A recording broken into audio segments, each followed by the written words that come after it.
Hi guys, welcome to our next installment of Coffee, Tea, and Meat. Today we're going to talk to Barbara. Barbara is our, I guess it's needle crafter, and she has the beautiful cross-stitch needlepoint things you see in the store. So same thing like we've been doing. Everybody, this is Barbara. Hi Barbara. Hello Laura, nice to be here.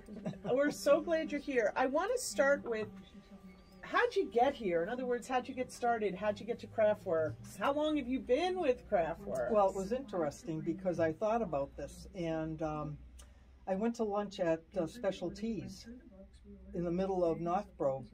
I don't know if it's still there, but years ago, and I was waiting for my friend, and I don't know if someone told me that there were craft stores around, and the store was over there. Yep. And I think we had to go upstairs. So I went upstairs and I looked around and a lot of knitting things, and I did buy a scarf. So that was my introduction to Craftworks. Do you remember what year that was? I'd say about, I don't know how long was the store here. So The store's been here 12 years. So it must have been 15 years ago. And then a friend of mine came to the store, and she called me and she said I should bring some of my work here.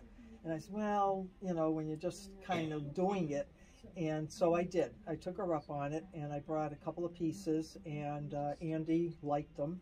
And so since then I've been bringing things seasonal and off-season, and enjoyed it. I really enjoyed it, and I like people who like it, and if they buy it, that's wonderful. But if they see it and like it, well, it certainly is art. It is art. Me happy. How long have you been doing needlework like this? Well, I think a very long time. I thought about how long back, because my mother started me off when I was in grade school, I think. Oh, and wow. She was really into crafts, and she tried a lot of different crafts. I kind of tended towards the embroideries, and I liked the cross stitch. It was easy to follow, and there were a couple of kinds of embroideries, and the cross stitch really appealed to me. And I liked different stitches, and I tried them, and I tried to embellish some of my work. And as I got older, after college, I joined, after I still did some things, and as I traveled a little bit, I was able to find a piece of embroidery or cross stitch at the places that I went to. So I kind of did a lot of that. So if I went to New Orleans, I picked up a little piece of embroidery and framed it and hung it, and it was a nice memory.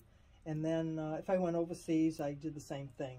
Then when I retired, I joined an embroidery group in Worcester, and Central Mass Crafters, and they were very, how should I put it, very organized, and they had teachers come in, and it opened up my eyes to a magazine that they published, and there was a national group, and they had meetings and craft associations, and it was wonderful. I learned a lot, different stitches.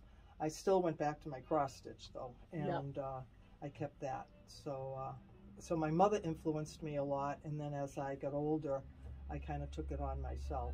And I want to talk about this. I'm going to hold this up, and this is absolutely stunning. I'm hoping you can all see this. I mean, this is an example of true artistry and absolutely beautiful work. Can you tell us, well, first of all, this is your husband. Right. And how, I assume, a photo of him has become such a beautiful piece. I have a picture. My husband was a teacher, and he taught at Bentley College, and they offered him a chance to go to Bahrain. Oh, wow. So he went, I went, and he would go different years for different semesters. So one year while he was gone and I was home, I found the picture, and there's a company out towards the Fitchburg area who will make a copy and make a pattern with the colors. So I sent the picture in, and then they sent it back, and I stitched it for a couple of months so I would have it when he came back. And the hard part was the shirt.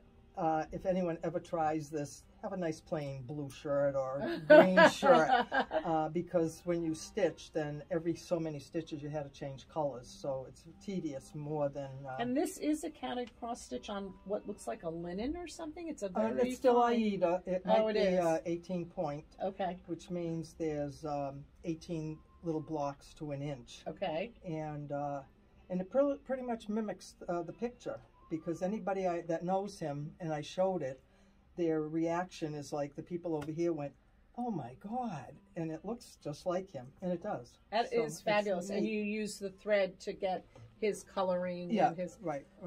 And the shiny spot on his forehead was in the picture. I think that's great. I didn't create that. I think that's fabulous. This is true talent. You have another one I want to talk about, which is your cat. Is this actually your cat? It's pretty close to my cat. I had a picture of my cat, but she's calico, and she's a little less white on her forehead, but I found the pattern in a stitching book, and I thought it resembled her so much that I did it. And the interesting thing is it's on black, so that you can embroider on different fabrics. It doesn't have to be white all the time. And so it shows up very nicely on the black. So I once tried to do a counted cross stitch on black, and I found I had to have a ton of light. Right. Is that a true statement? Right. And the ladies that I did join the embroidery group with, they came with magnifiers and different glasses they put on and lights. And so the whole thing was interesting. And then I have a big light at home that I use. Sometimes I was not knitting, but embroidering at night, so it was difficult. And black is very hard to sew on. Absolutely beautiful. It's all right. Yeah. So, I don't know. Do you have a favorite project or a favorite medium? Do you like to do things that get framed? Do you like to do pin cushions, ornaments? I like to do different things. I like when I traveled. I like to pick up, like the Portland head light. When I went to Portland, I found it. I went to New Orleans, and I found Jackson Square.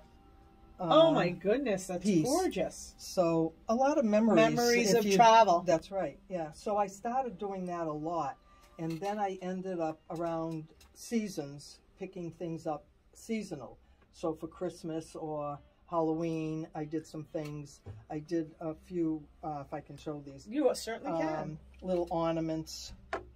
So I believe we have those around Christmas time. Anybody can really, if they wanted to start to do a little cross stitch, to take up a small project.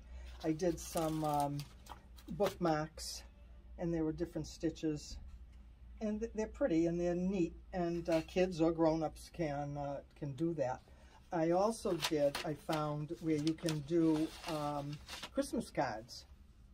Oh, how beautiful. They come and you can send it to your friends, and they come in a little kit so that you can change your pattern. So if somebody wanted to pick up, let's just say counted cross stitch needlework, needlepoint, what would you suggest for them? Start small with a kit? What would you think? I would do that.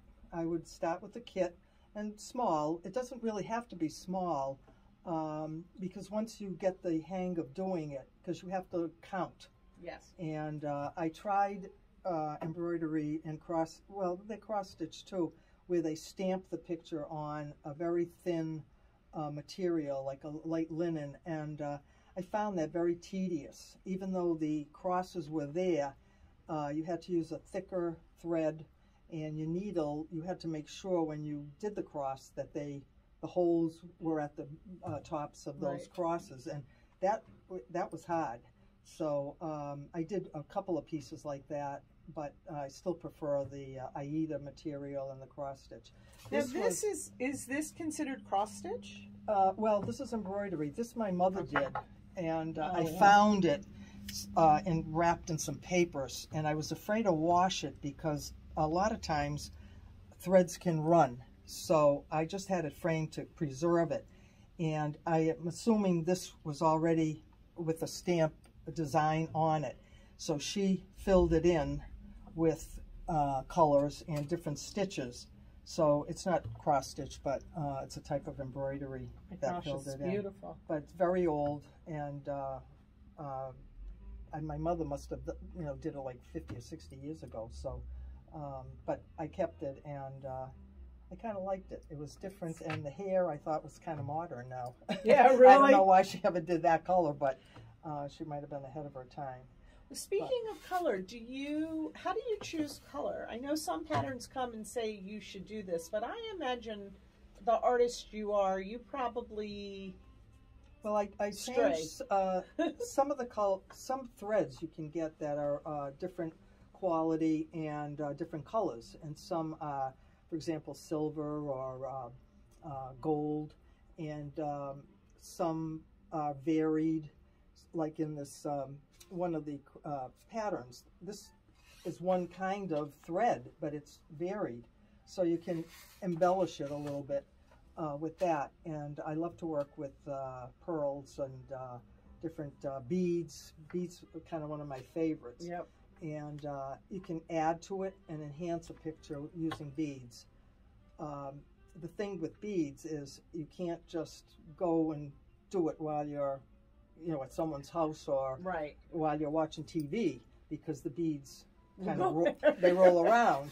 So you need to put, I use just a face cloth that's rough, and I put a few beads on and able to pick it up and do it. But if you do it even flat on a table, they'll roll around. So it's tricky, but you can manage it, and it makes the picture really, it enhances it, I think. We have a couple in the shop right now where you have some beads on, and it just gives it a beautiful shimmer, I guess. Yeah, that's right, yeah. And it's just and it adds gorgeous to it. Even Christmas ornaments that you put a few beads in it really makes it look nice. It's very enhancing, so. Well, I think that's great. Anything else you want to share with us, or show us, or tell us? Well, if anyone does want to start, they need to, they should buy a hoop, which looks like I'm a working, butterfly from the back. Yeah. Oh, how beautiful. So, but you need a hoop, and Aida thread, Aida fabric comes with blocks already, so it's easier to make your crosses. And this pattern came with a lot of colors, which I liked. And the patterns will give you an idea of, that's the butterfly. Oh, wow. So all the symbols represent a different color. And this seemed to have a lot of paper to do. Seems like the patterns are big. I guess it makes it easier for us to see. The picture will actually come out looking like that. Oh, how beautiful. So it comes pretty close to what you see if you like to buy a pattern. How long does a pattern like that take you? Well, I don't do it all day long. Right. So if I have free time at night for about an hour or so. So it might take a few months, actually. Yep. People think you can just whip it off, in a weekend. And I gave a little gift to a lady. It was just her initial. And it took a few, weeks to do. It wasn't a big one, but it was, intricate a little bit. And it had roses around it. So when I gave it to her, and then later on when I met her, she said to me, "Can you do another one like this weekend? Because my daughter's birthday." And I went, "I don't think so. I'll do it, but I can't do it that fast. Even if you spent all day long doing it, it takes a while, and I want to do it right." Right. But I've done things for weddings. Sometimes there'll be two hearts or some little saying. I just did one for my neighbor who's just had a baby boy, and she told me at Christmas that they were going to have another boy. And so I found a nice pattern with teddy bears in it and stars, and it was kind of nice. And so I started doing it because the baby was going to be born in April, and it was born 2 weeks early. So I saw the husband, and he said, "We had the baby." So I had a space for the name and the date.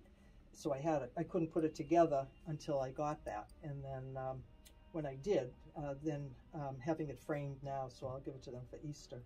So you can do different things for people, and it's just a nice craft, I think. You know, Well, very I think it's enjoyable. art, and I think it's absolutely beautiful. And Yeah. I want to thank you so much for coming in and chatting with us and showing us some of your artwork.